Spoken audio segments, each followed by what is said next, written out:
양악수술은 수면 마취하는 거 아니냐, 수면 마취하는 거 아니다 라고 얘기하면 끝날 수도 있는 건데,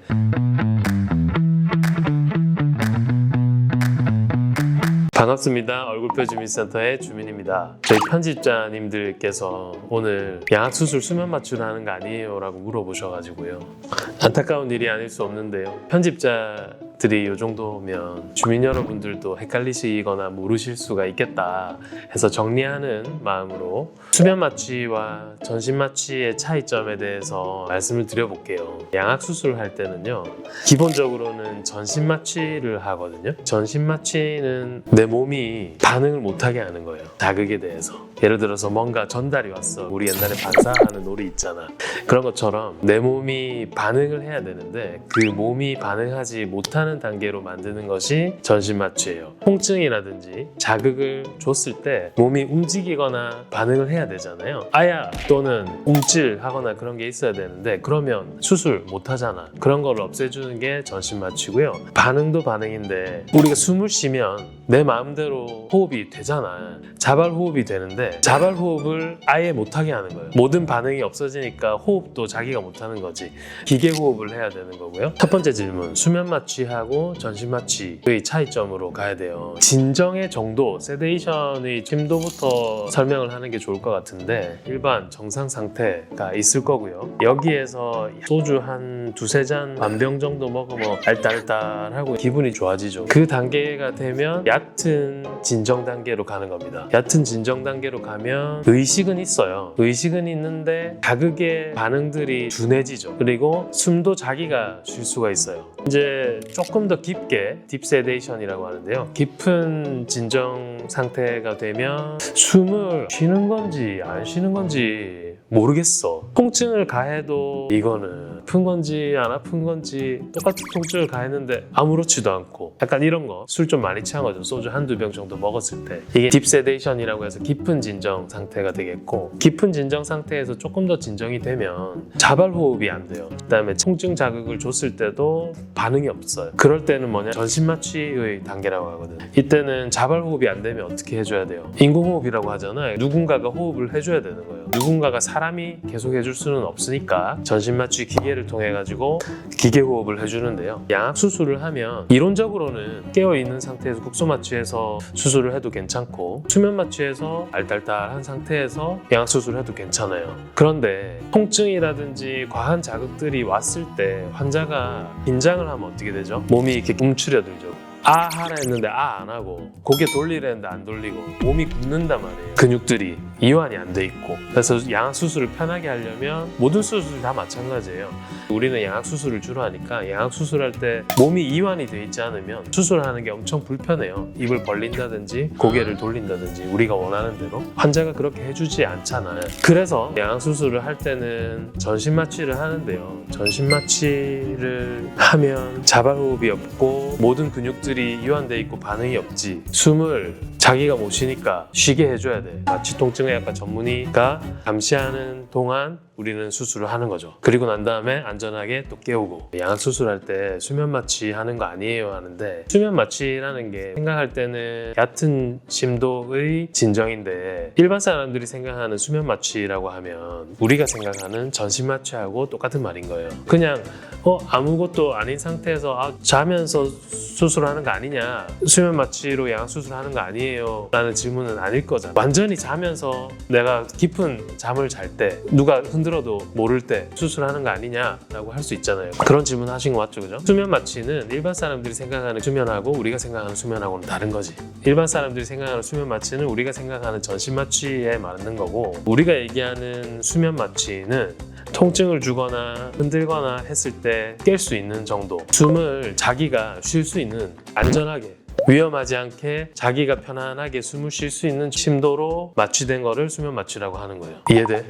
의식화 진정 마취를 수면 마취라고 하는 거고, 거기서 조금 더 깊어지면 딥세데이션이라고 해서 자발 호흡이 됐다 안 됐다, 됐다 안 됐다, 통증을 줬는데도 아팠다 안 아팠다, 아팠다 안 아팠다 정도가 되는 거고, 거기서 더 가면 전신 마취가 되는 거예요. 전신 마취는 자발 호흡이 없고 기계 호흡을 해야 되고 마취 통증의학과가 있어야 되고. 근데 그게 있잖아, 탁탁 끊어지는 게 아니라 약간씩 이어지는 거야. 소주 뭐 여기서 조금 더 먹는다고 완전 마탱이 가고 그렇지 않잖아. 점점 취해가는 거잖아요. 약물 농도라든지 이런 걸 조절을 해서 마취 진정의 심도를 조절을 할 수가 있는 거지. 양악수술 수면 마취하는 거 아니에요? 그렇게 물어보면 안 되고, 양악수술 전신 마취하는 거 아니에요? 라고 물어봐야 되는 거예요. 설명이 똑바로 됐는지는 모르겠지만 이해가 만약에 되셨다면 양악수술은 전신 마취가 필요하다로 이해를 하시면 되겠고, 간혹 양악수술 있잖아. 보통 처음 양악수술을 할 때 나는 곡소 마취, 수면 마취로도 충분히 양악수술 할 수 있을 거라고 생각을 하거든요. 간단한 케이스, 전제를 깔아야겠지만 복잡한 케이스는 무조건 전신 마취해야 돼요. 왜냐면 무조건 이건 피도 많이 날 것 같고 여기 뒤에 감각신경 주변이 있기 때문에 통증이 많을 것 같다라고 하면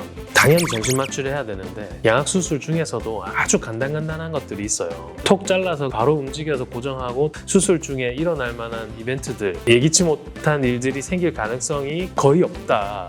이렇게 되면 전신 마취하기 좀 아까운데 수면 마취로 간단하게 수술해도 될 것 같은데 하는 케이스들이 있어요. 리포트 되는 것도 있고 이제 논문으로 보고되는 것도 있고 여기저기서 내가 했다 하는 것도, 그런 것들을 보면 양악수술을 수면 마취를 하는 사람들도 있기는 있어요. 거기서 이 양악수술을 아마 의식하 진정이라고 해서 진정 상태를, 심도를 아주 얕게 하지는 않을 거고 조금 깊게 해가지고 마취과 모니터링 하면서 전신 마취까지 가진 않지만 수술할 수 있을 정도로 심도를 유지하면서 마취를 하는 거지. 그거를 우리 마취 통증의학과 선생님도 그렇고 마취과 쌤이 말씀해 주시면 참 좋은데, 이 카메라 울렁증이 있어가지고 촬영을 잘 안 하실라 그래. 경험칙으로 얘기를 해보면 그렇게 힘들게 뭐라고 수면 마취 하냐 이거지. 그럴 바에야 확실하게 전신 마취해서 헤모다이나믹이라고 하는데요. 수술하는 동안 생징후들이 아주 안정적으로 돌아갈 수 있게끔 모니터링 하면서 조절하면서 할 수 있는 방법이 전신 마취가 있는데 왜 굳이 수면 마취를 하냐 이거지. 물론 수면 마취로, 국소 마취로 다 할 수는 있지만 굳이 할 이유가 없다. 양악수술 전신 마취하면 된다. 안면 윤곽 수술도 마찬가지예요. 제가 생각할 때는 광대라든지 턱끝 수술, 사각턱 수술 개별로 딱딱 했을 때는 간단한 것들은 수면 마취로 많이 해봤는데요. 깊게 자는 사람도 있는가 하면 조금 아프다 하면서 움직이는 사람도 있어요.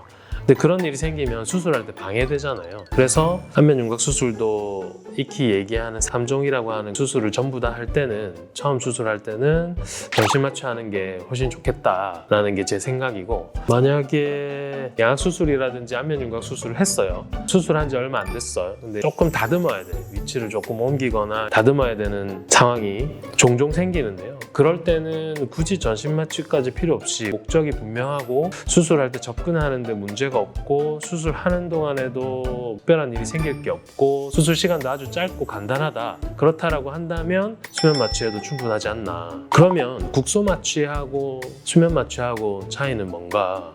수면 마취한다고 국소 마취를 안 하는 건 아니거든요. 왜냐? 수면 마취할 때 진정의 심도 얕고 깊고가 있을 수 있겠지만 통증에 아예 반응이 없는 게 아니거든요. 기억을 못하거나 할 수는 있겠지만 통증을 없애주려면 어떻게 해야 돼요? 국소 마취를 해줘야 되잖아요. 수면 마취를 안 하는 것과 수면 마취를 하는 것의 가장 큰 차이는 환자가 느끼기에는 기억을 하느냐 못하느냐. 수술을 한다는 것 자체가 엄청 유쾌하지 않은 경험이거든요. 그리고 내 어릴 때 뭐 트라우마가 있다든지 그러면 더더욱이나 그렇고, 그리고 내가 안 좋은 기억을 가지고 있었다 하면 더 그렇고, 그래서 그럴수록 수면 마취를 해야 되지 않나, 저는 그렇게 생각은 하고 있어요. 결론만 말씀드리면 양악수술 할 때 수면 마취 하는 거 아니에요? 라는 질문은 양악수술 할 때 당연히 전신 마취 해야 되는 거 아니에요? 라는 질문으로 바뀌어야 하겠고요. 수면 마취하고 전신 마취 할 때 국소 마취를 하나요? 이런 질문에 대한 거는 답변을 드리면 수면 마취를 할 때는 모든 통증을 막아주는 거는 아니고, 그렇기 때문에 국소 마취를 당연히 해줘야 되고, 전신 마취할 때 국소 마취를 같이 해주는 이유는 통증이 없지만 전신 마취도 심도의 조절이 있을 수 있거든요. 혹여나 통증을 느낄 수 있잖아요. 그러니까 국소 마취를 해주는 거고, 근데 이 국소 마취를 해주는 가장 큰 이유는 전신 마취를 할 때 피가 나거든요. 국소 마취제 성분 안에 에피네프린, 리도케인 이런 게 있는데요. 수술할 때 피가 좀 덜 나게 해줍니다. 숙취가 있을까요? 수면 마취하면 숙취가 있을 수 있어요. 사람마다 달라요. 술을 아주 많이 먹어도 많이 취해도 다음날 숙취가 하나도 없는 사람 있잖아요. 그런 사람들은 수면 마취 많이 해도 숙취가 없고, 술을 조금만 먹어도 머리 아프고 속 안 좋고 하는 사람들 있지. 그런 사람들은 수면 마취 하고 나면은 엄청 많이 그래요. 전신 마취도 마찬가지예요. 모든 사람이 다 그런 건 아니지만 그런 경향이 있어요. 전신 마취도 하고 나면 머리 아프고 속 안 좋고 부역구토 이런 거 있거든. 국소 마취랑 완전 별개인가요? 별개지. 국소 마취를 한다고 해서 진정이 되진 않잖아. 국소 마취를 하면 오히려 각성이 되지 않을까. 누가 내 뺨마대기 때리고 칼로 찌르고 하는데 완전히 이거는 다른 거예요. 국소 마취를 하는 거는 통증의 조절을 위한 거고, 전신 마취냐 수면 마취는 심도의 조절, 세데이션, 진정의 심도의 조절, 그렇게 보면 돼. 전신 마취까지 갔을 때는 통증에도 반응이 없지. 국소 마취가 만약에 됐어, 수술해도 되잖아. 여러 군데 나도 되네요. 국소 마취를 전부 다 했어, 완벽하게. 그럼 이론적으로는 수술해도 되지. 근데 그렇게 수술 안 하는 이유는 국소 마취를 하고 난 다음에 자극을 주면 몸이 반응을 하는데 피도 많이 나고 근육도 경직되고 하는데, 그런 걸 막기 위해서 수술할 때 방해된단 말이야. 갑자기 국소 마취, 수면 마취를 한 30분 수술하고 있는데 환자가 입을 닫았어. 할 수가 없잖아. 양악 수술은 수면 마취 하는 거 아니냐, 수면 마취 하는 거 아니다 라고 얘기하면 끝날 수도 있는 건데, 뭔가 좀 설명을 좀 더 드려야 될 것 같아서 한번 영상으로 담아봤습니다. 주민 여러분들께도 도움이 되셨길 바라면서 마무리하도록 하겠습니다. 지금까지 얼굴표 주민센터의 이주민이었습니다. 감사합니다.